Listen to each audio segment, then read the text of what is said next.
Hey friends, how you doing? Today we're gonna make some butter. So I buy raw milk from the Mennonite farm, and I always make butter out of the cream. So once the cream separates, I go ahead and make butter out of it. I use it for my coffee. You could also do like whipped cream from it. But if you're buying raw milk, the cream and the regular milk, once you let it settle, all the cream rises to the top. So I put my milk in this container here with a spout. And so I don't know if you can see that, but there's a line.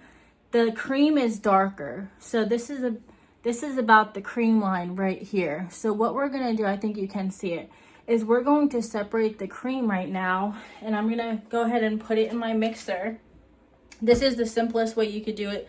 I've seen people also put it like in a blender, and you can do it that way.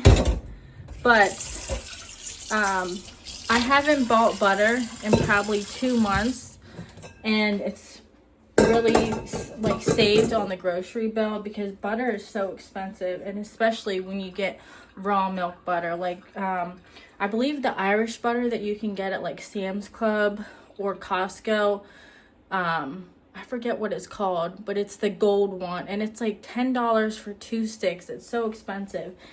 Now I know everybody has different opinions and views on drinking raw milk, eating raw milk, but my son, he's 3, he's been drinking raw milk ever since he was, well, not born, but after 1 year old, after I stopped breastfeeding. And so he really loves it. I really love it. I've drank pasteurized milk my whole life.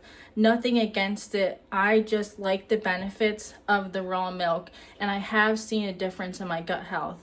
And for those people who do drink raw milk, or the people that may not know about raw milk, it has enzymes in it.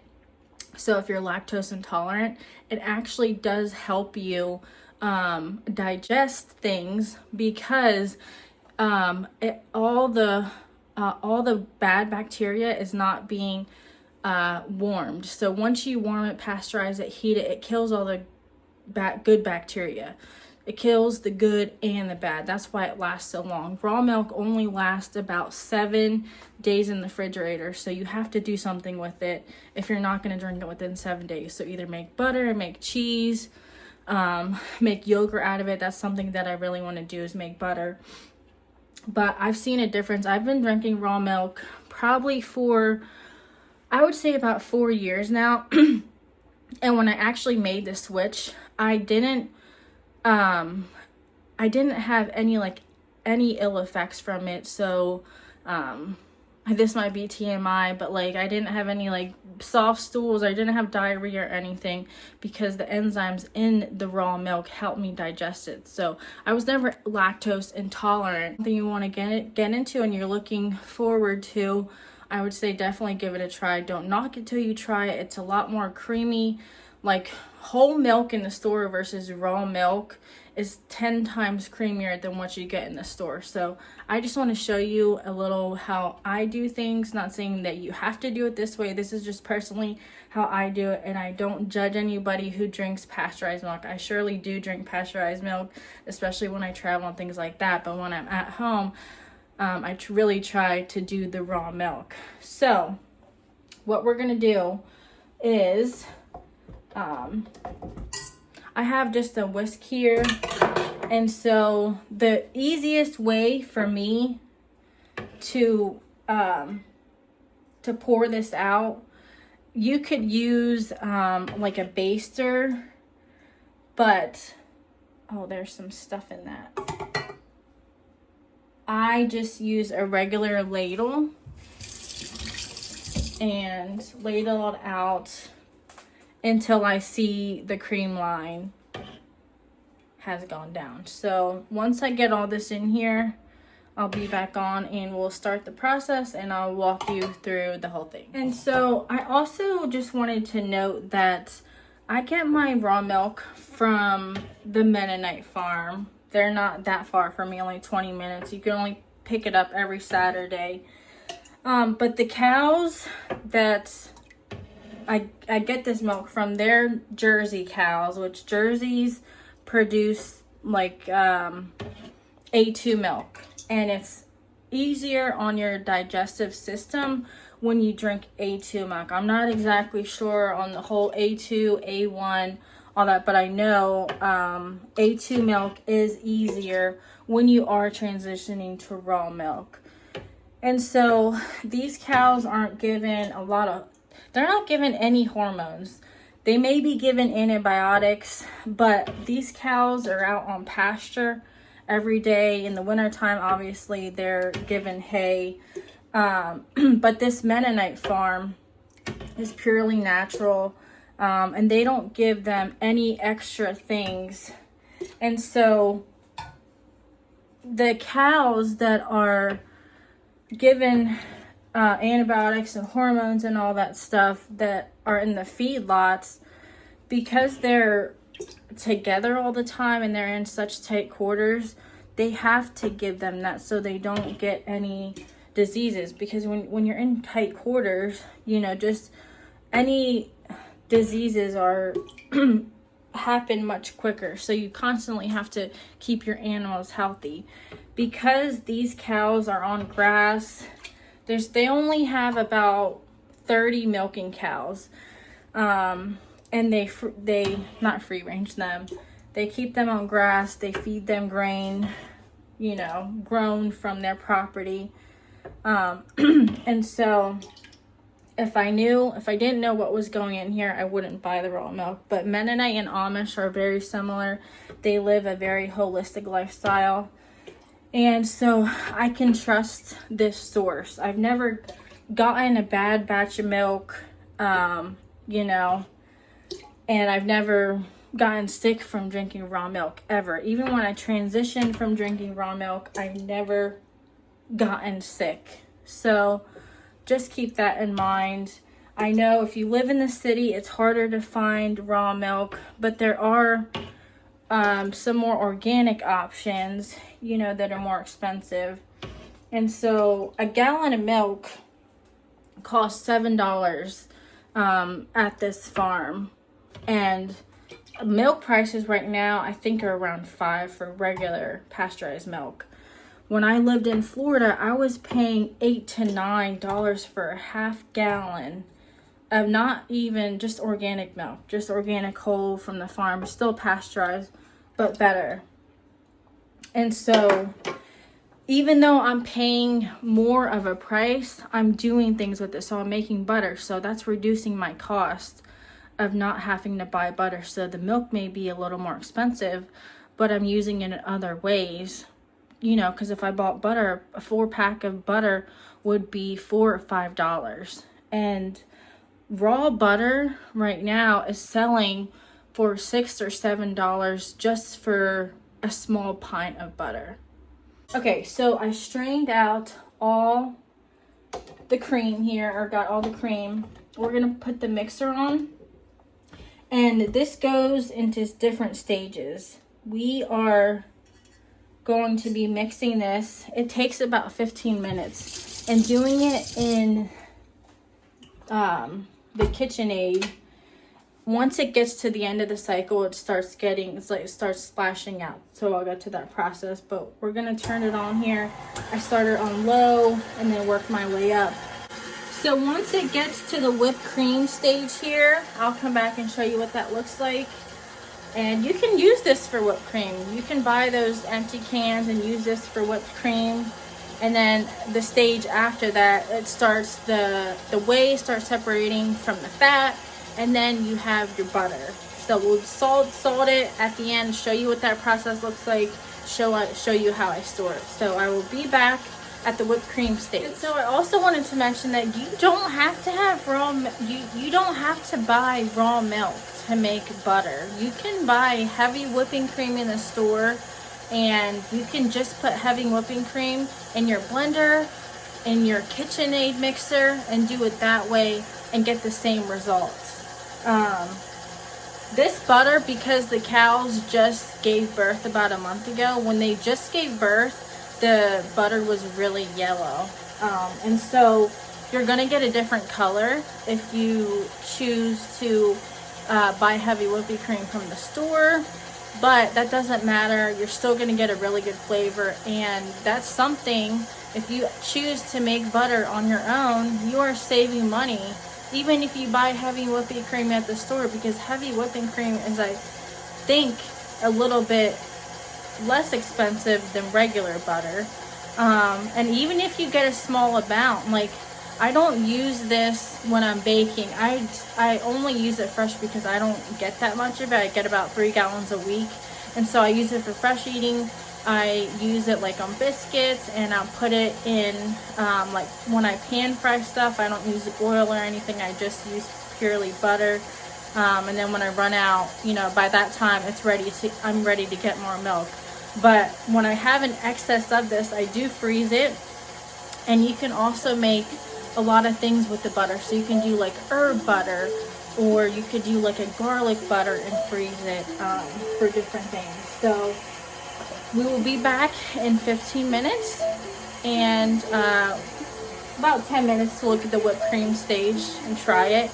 And then we'll come back again and when it's turned into real butter. While that butter's going, I had to come out here and show you some of my tomatoes that are just starting to blush, and there's one that's almost ready. And the best time to pick tomatoes is in the heat of the day when the sugars are really concentrated. Also, when you're going to pick tomatoes, now obviously we can't control the rain, but you want to stop watering them about 3 or 4 days before you pick them. Okay, so here's my tomatoes that's blushing. This one's kind of small, but the bottom looks pretty red, but I'm gonna wait till this whole tomato gets really ripe. This one over here is getting ripe, and I see this one starting to blush too. So that's awesome. We're gonna be having some tomatoes at my house soon. My little garden area is coming along. Our potatoes are getting nice and big. Okra's getting big. Oh, there's actually a baby okra on here. Okra is best when it's picked young, but this plant definitely needs to grow a little bit more. It needs just a little more help. My potatoes are doing well over here, and everything's looking well. So here's how we're looking so far. It's gotten really fluffy, and it's just about at that whipped cream stage, but not there yet. In the next couple minutes we will be. Okay, so we are at the whipped cream stage, and let's taste test a little bit of this whipped cream. Okay, so you see how fluffy that whipped cream is? Light and fluffy.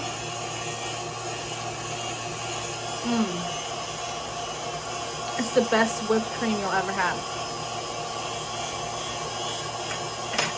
So obviously you can do a lot of things with whipped cream. You could do like a cream cheese frosting, add some cream cheese sugar in there, make like a frosting for your cakes, put this on strawberry shortcake. It's not very sweet.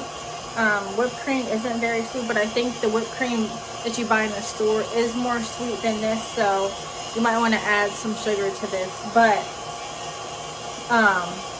it's been going for about 10 minutes now, and we're probably going to let it go for another 10 minutes. Once the cream starts separating, then I'll be back to show you what that looks like. Okay, so as you can see, we're done with the whipped cream stage. It's starting to fly out, so what I'm actually going to do is we're going to stop it here, open it up, and we're going to scrape the sides out, and then I'm going to put a cover over it and then let it go for the rest of the way until it starts separating.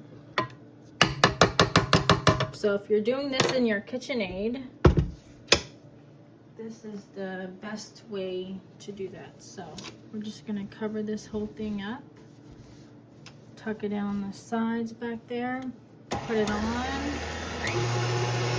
And I have it on speed 4 right now. Okay, so now the whey has separated from the fat, which is your butter.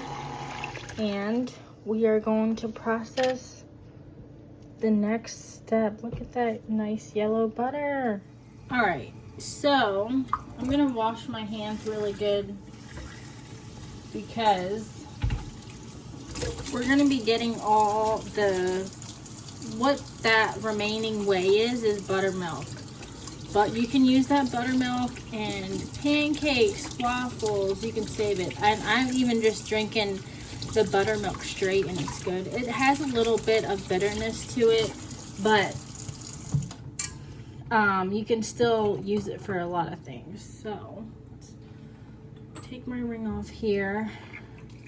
There's multiple ways you can do this, but this is the easiest way that I found. So you can put this in cold water, like in ice water with some ice, and do it this way. I've seen it done multiple ways.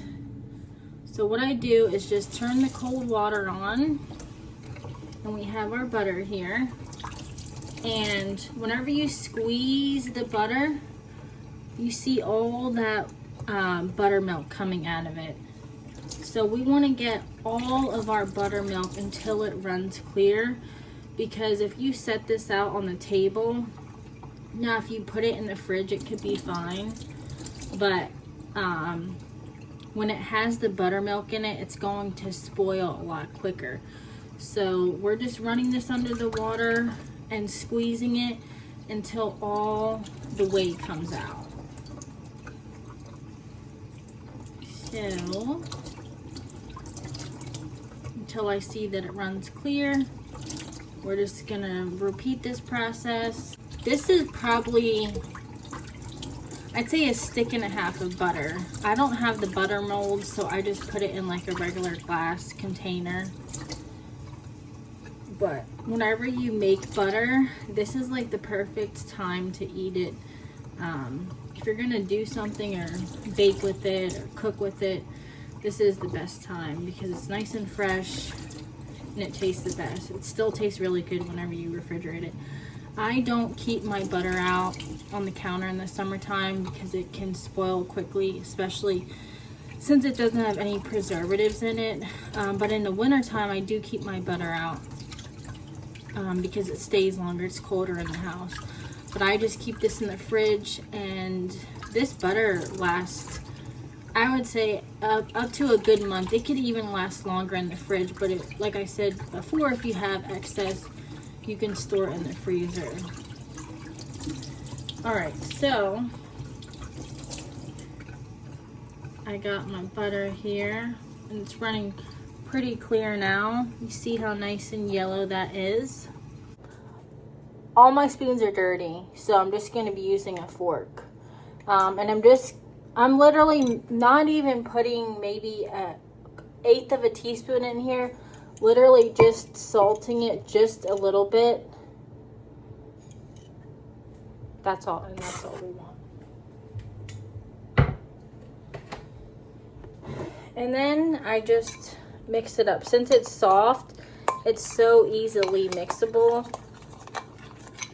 All right, and there you have it. Here's our homemade butter. Thanks for hanging out with me today, and I'll see you guys on the next one.